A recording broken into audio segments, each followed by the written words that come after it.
जय श्री राम। आज का विषय है राजा हरिश्चंद्र। सत्यवादी राजा हरिश्चंद्र का नाम सभी ने सुना है। वह अयोध्या के सम्राट थे। उन्हीं के सूर्यवंश में आगे चलकर भगवान श्री राम हुए। ब्रह्मर्षि वशिष्ठ उनके कुलगुरु थे। स्वर्ग में देवेंद्र यह जानना चाहते थे कि इस समय पृथ्वी पर ऐसा कौन है जो सत्यवादी है।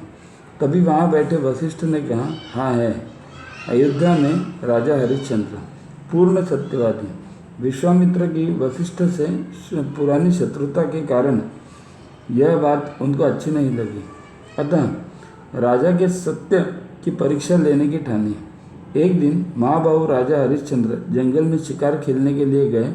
तभी स्त्रियों की कातरवाणी सुनाई दी। राजा ने शिकार का पीछा छोड़ दिया। बचाओ बचाओ आवाज़ सुनकर राजा ने कहा, डरो मत। कौन दुष्ट बुद्धि वाला पुरुष है जो मेरे शासन काल में अन्याय करता है।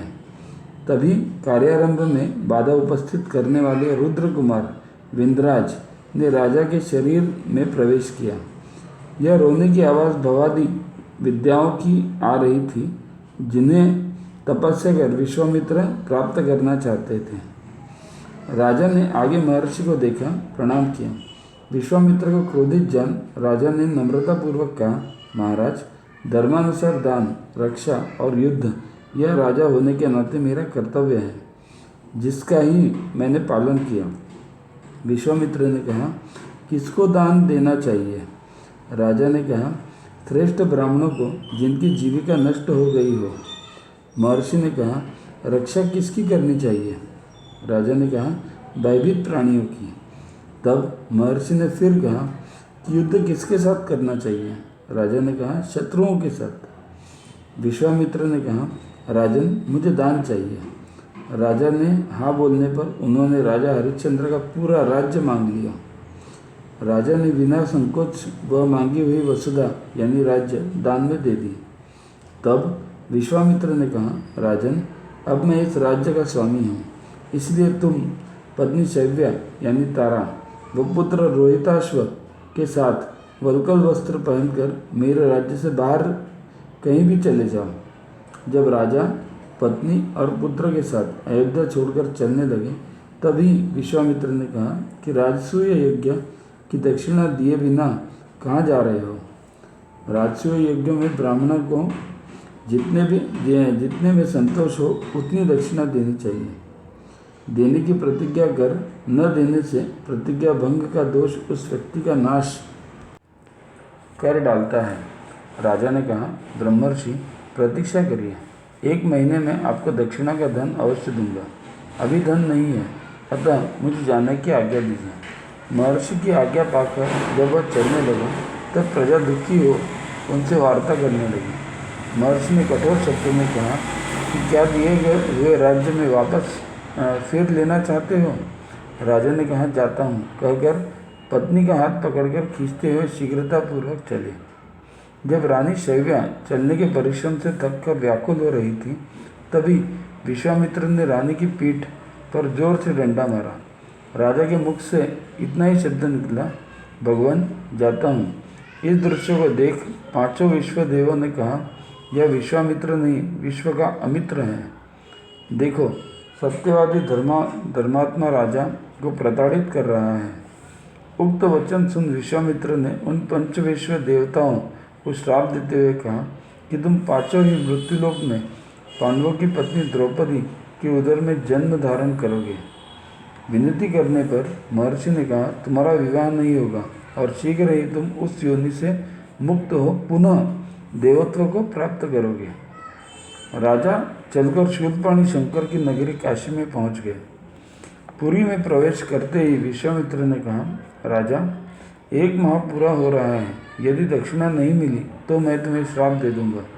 तभी रानी ने कहा, राजन, चिंता छोड़िए। शास्त्र कहता है कि पुत्र के प्राप्त होने पर स्त्री प्राप्ति का फल पूर्ण हो जाता है, अतः आप मुझे दक्षिणा में भेज दीजिए। यह वचन सुन राजा मूर्छित हो गए।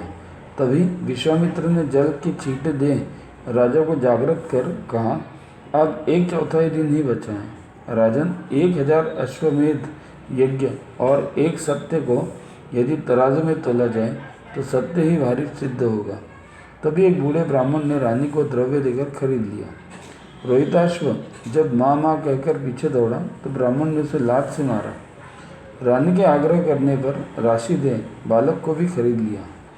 आने पर वह धन महर्षि को दे दिया। तभी ऊंचे काले रंग व विकराल रूप मनुष्य धारण की खोपड़ी लिए हाथ में लिए कुत्ते से घिरे दुर्गंधयुक्त चांडाल ने कहा, मुझे तुम्हारी आवश्यकता है, मैं चांडाल हूँ, लोग मुझे प्रवार नाम से पुकारते हैं। तभी विश्वामित्र के सामने देख राजा ने कहा, मैं चांडाल का दास होना नहीं चाहता। महर्षि, आप ही मुझे रख लीजिए, मैं तुम्हारी सेवा करूँगा। तभी विश्वामित्र ने कहा, राजन, तुम हमारे हो गए हो, अब हम तुम्हें इस चांडाल को बेचते हैं। चांडाल से 1 अरब स्वर्ण मुद्रा लेकर महर्षि चले गए। राजा को बांध कर डंडों से मारता हुआ वह घर ले गया। कुछ साल के बाद काशीपुरी में दक्षिण स्मशान घाट पर गंगा जी के किनारे कफन और कर वसूलने का कार्य दे दिया गया। एक दिन रोहिताश्व जो फूल तोड़ने गया था, सर्प ने उसे डस लिया, उसकी मौत हो गई। ब्राह्मण की आज्ञा पर रानी घर के सारे कार्य करके पुत्र की मृतक देह को लेकर श्मशान घाट दफन करने के लिए पहुंची। तभी हरिश्चंद्र ने कफन और कर मांगा। राजा ने सांप काटे हुए बालक को देखा तो उसके अंगों में राजोचित चिन्ह दिखाई देते हैं। पता नहीं किस राजा के कुल में उत्पन्न हुआ होगा। रानी ने विलाप करते कहा, किस पाप के कारण अंतहीन दुख आ पड़ा है। तूने ही राज्य का नाश किया, सर्वोदय को विक्षोभ कराया, स्त्री पुत्र को बिकवा दिया। अरे तूने राजर्षि हरिश्चंद्र की कौन सी दुर्दशा नहीं की। ये वचन सुनते ही शैव्या और पुत्र रोहिताश्व को पहचान लिया। रानी हरिश्चंद्र के कंठ में लिपट गई। रानी ने कहा, मैं पुत्र की जलती हुई चिता में प्रवेश करूंगी। राजा ने कहा, पतिव्रते, तुम्हारी जैसी इच्छा वैसा ही करो। तदनंतर राजा ने चिता बनाकर पुत्र को उसके ऊपर रख पत्नी के साथ परमात्मा नारायण का स्मरण किया। तभी धर्म के आगे कर इंद्रादि देवता वहाँ प्रकट होकर बोले, मैं साक्षात धर्म तुमसे प्रसन्न हूँ। तुमने स्त्री पुत्र के साथ सनातन लोकों पर विजय प्राप्त कर ली है। राजन, स्वर्गलोक चलिए। पुत्र रोहिताश्व जीवित हो उठा। राजा रानी के शरीर दिव्य हो गए। राजा ने कहा, मैं स्वामी चंडाल की आज्ञा लिए बिना, उसके ऋण के उधार के बिना देवलोक नहीं जा सकता। तभी धर्म ने कहा, राजन, मैंने ही चंडाल का रूप बनाया था। हरिश्चंद्र ने कहा, मैं बिना प्रजा के स्वर्ग नहीं जा सकता। तभी इंद्र ने सभी को स्वर्ग जाने की अनुमति दी। रोहिताश्व को महर्षि विश्वामित्र ने अयोध्या की राजगद्दी पर बैठाकर तिलक किया। सत्य की रक्षा कर हरिश्चंद्र ने पूरी अयोध्या का उद्धार किया। चंद्र टरे सूरज टरे जगत व्यवहार, पै दृढ़ श्री हरिश्चंद्र का टरे न सत्य विचार। भारत माता की जय।